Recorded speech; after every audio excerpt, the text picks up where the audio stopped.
everybody to the Sunday edition of the Daily Cheat Sheet, where we let you know a little bit about our lives. I thought about this the other night as Golan and myself were getting giddy about the band, The Killers, for about 40 minutes. We were sharing their albums and music videos, and we were just having fun. And this is the biggest thing that's sometimes missing from the news. They don't end the show with, go enjoy, have a regular conversation. And I think it's extremely important for people out there. Once you stop listening to the news, and it's really hard. A few years back, a friend of mine called me and said, God, I can't stand the news anymore. And I said, well, stop watching the news. And Golan, her response was, I'm watching Jimmy Kimmel. I mean, there's no escaping the news anymore because it's all anyone wants to talk about. I remember I was a David Letterman guy, and I watched Letterman every night. You'd be hard-pressed to hear him even talk about something that was going on in the news that day, much less something that was even topical. You could watch a rerun of his show right now. It would still seem like it happened the same day you were watching it. But when Colbert took over that audience, took over that space, it became just the Daily Show 2.0, and everybody just went that direction, whether it was, and a lot of the people who had been correspondents on the actual Daily Show, like the Samantha Bees, like the John Olivers, but everybody ended up doing it, and it became a religion. And so much so that Bill Maher used to own this space. Bill Maher was the guy who was going to talk politics with a little comedy. And then suddenly everybody was doing the exact same show, except for Jimmy Fallon, because he didn't have the talent to do it. And, he yanked on Trump's hair once and everyone took him to task for getting Trump elected, for normalizing him. And he was like, I'm never talking about politics again. So, yeah, I'm not surprised that she couldn't get away from it. My suggestion, put down the computer, put down the phone, put down anything that has an electronic screen to it, go outside, touch some grass, put your face in the water, and just fucking relax. That's after you download our show and listen to it. Absolutely. Absolutely. There's something that people forgot. The reason that the Romans had the Colosseum was to make the people forget about what's going on in their daily lives and just get away and watch some entertainment for a little bit. Today, every single sport has become politicized. Every single entertainment show became politicized. Jimmy Fallon, I don't think he didn't have the talent to do it. I think he chose not to do it. And I hope that that's the correct take on that one. To the point of like mental health and staying fit and healthy, if you can, go hit the gym. If you can, get out and rub your toes in the grass. Look up at the stars every night. These are all things that as humans, our ancestors used to do on a daily basis, and it's what kept them rooted. And now we get, trapped indoors. We're listening to these echo chambers. You're listening to a lot of angry news and commentary coming out, which is extremely unhealthy. So what goes in comes out. If you put bad data in, you're going to be expelling bad data the whole day. So try to get some of that positive stuff. Try to look at your neighbors and realize we don't all hate each other. We are a community. I go out and I talk to my neighbors, whether they're Democrat or Republican, it doesn't matter. We all get along. We have things in common. We're putting together a 4th of July thing. Everybody's going to be there. It's going to be a grand old time. So my advice, do that. Do what Golan said. Get your feet in the grass. If you can hit the gym, get some exercise in. Does a world of good. To be clear, I just want to make sure that I'm interpreting this correctly. Mend is advocating for the return of human sacrifice in coliseums. Did I get that right? That would not be that far off from today's day. We've in this world that would probably be a bonus, a plus. You're actually, that's so funny because you're sort of witnessing it in daily life, right? People are doing that every day to each other online. When we get done with this, we have conversations that aren't about politics. A lot of it has nothing to do with politics. I don't know when this started to happen that we couldn't have regular conversations, and I'm all about it. Like, this is something we talk about, but it's not our life. Our life is our families and our friends. And people need to remember that. Something else that's worth remembering is that ever since all of these entertainment outfits got into politics, their ratings have tumbled because nobody wants that. You want to watch a basketball game just to watch the basketball game. You're there for the sport. You're there for heroes. You're there for people that do things and feats that you can't do. And you want to see that. That's why people go. And these people forgot that, and they made it all politicized, and people don't like it. What's interesting is, obviously, because social media is so massive and really has become the new news, nobody is talking about this stuff. Nobody's giving those good stories. Remember at the end of I'm sure they still do it on local newscasts, but none of us have cable anymore or an antenna they would always do the feel good story of the day. And we really need to start focusing on those feel good stories of the day a little more. I mean, Absolutely. I mean,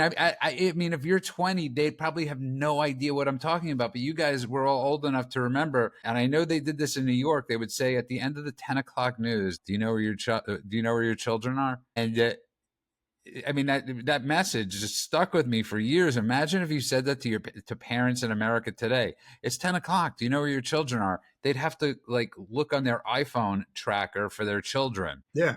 And by the way, a lot of the children would just be at home on their screens anyway. So that also is kind of a sad statement. So that's actually one of the reasons why we have this place. For those of you who are watching on video, this is not the background you normally see. I'm in my house up in nature, and we do not have a television here. We do not have electronics that are connected. We have internet, so I can do something like this for work. My kids do not have tablets here. My kids know the reason why we don't have tablets is because screens make you dumber. And the idea of constantly being connected, constantly being online, constantly being inundated with information and bad news and everything else is exactly what makes it. Well, that's why it's called doom scrolling. Just today, we had a conversation with a friend of ours who came over, and she said she was really worried about her daughter because suddenly all of her interests started to slip away, and it seemed like she was depressed. And my wife's first question was, is she on social media? The answer was yes. We knew what the conversation was at that point. Everybody knew exactly what was going on. And I think that is more than anything else for both kids and adults. This is where the seed of it all is. The more we can walk away from that, the better. You know, John Krasinski, whether you like the guy or not, had at one point during the pandemic, he had launched a thing called Good News, where he just sat and read good news stories, happy news stories to the camera. And people were so desperate for it that he ended up selling this format. I don't even know what the format is, just reading good news stories for millions of dollars. And then they never did anything with it because that's not how you get viewers. And that's the saddest part is the people who run these companies know that the way you bring people in is through rage and through fear and through argument and through negativity. So good news stories, while it's a cute idea, does not get you subscribers. And so they just abandoned it after paying tens of millions for it. That says everything. By the way, I did not know there's anybody that doesn't like John Krasinski. Who doesn't like Jim from The Office? Like he's above vanilla. He beats vanilla. He's like a sort of a dulce de leche.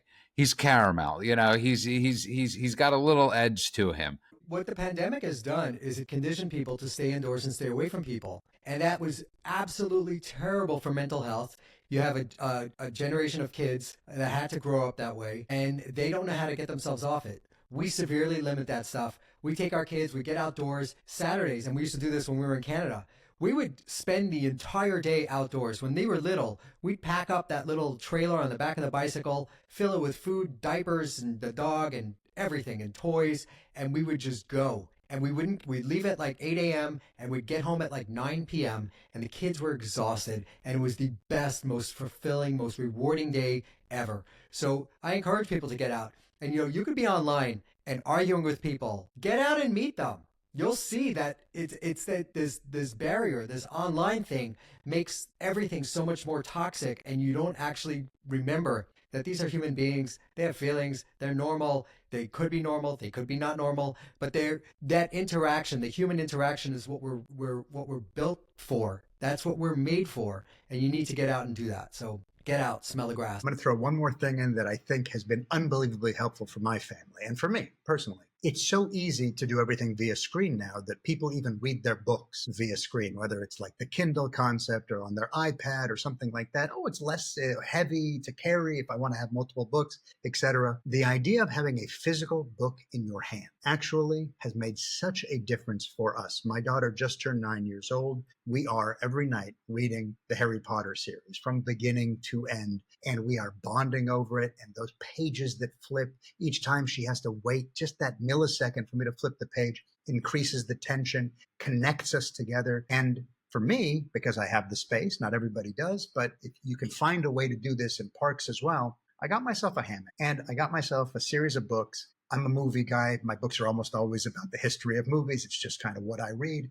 But I've got a whole row of them right over there. I call it the adult row because every other book in the house is for my kids. And I take the physical book in my hands and I lay down in the hammock and I read the book. And I'm doing right now Stephen King's On Writing, which I've read multiple times. I'm reading it again. And it's, for those of you who don't know it, it's probably the greatest book about writing that exists. Just lying in the hammock and flipping the pages and then falling asleep with it sitting on my chest, it makes me feel like I'm in Stand By Me. It's just the purity of life, takes me away from all the digital madness. And he does this nude, just so everybody knows. And I'll just finish this up with, and Men knows this story. I love going to the dog park. That's my way of getting out and interacting with people. My dog loves running. And there's a guy in my dog park who I used to be good acquaintances with, but he had seen me wearing a hat that said Truth Social. And the day Trump won, and we had discussions, and I said, let's not get into politics. So I said, let's just talk sports. We like sports. Let's just talk sports. And I go, is that cool?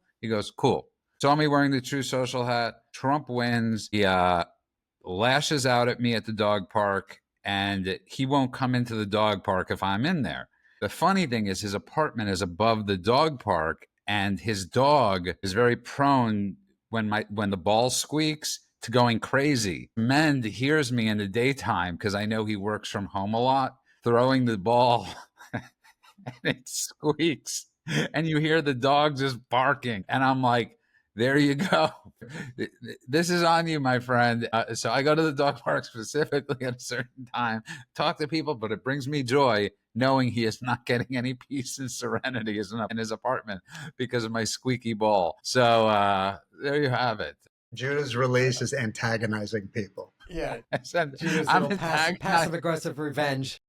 It's a really funny story. I mean, you can't make that up. I mean, he literally went crazy on me. And then he starts going into a whole rant on he's not buying Amazon anymore. Just one of these crazy people. Of course, he works for the city of California. So perfect fit for the perfect job for the perfect guy. And but just enjoy yourselves and laugh. You got to laugh at these types of stories, because otherwise, if you don't, you can get extremely depressed that there are people out there that are like this. And for the most part, what we're saying is, most people are good. Most people are kind. Find those people, reach out, and have fun with them. And on that note, have a great rest of your weekend, world, wherever you are.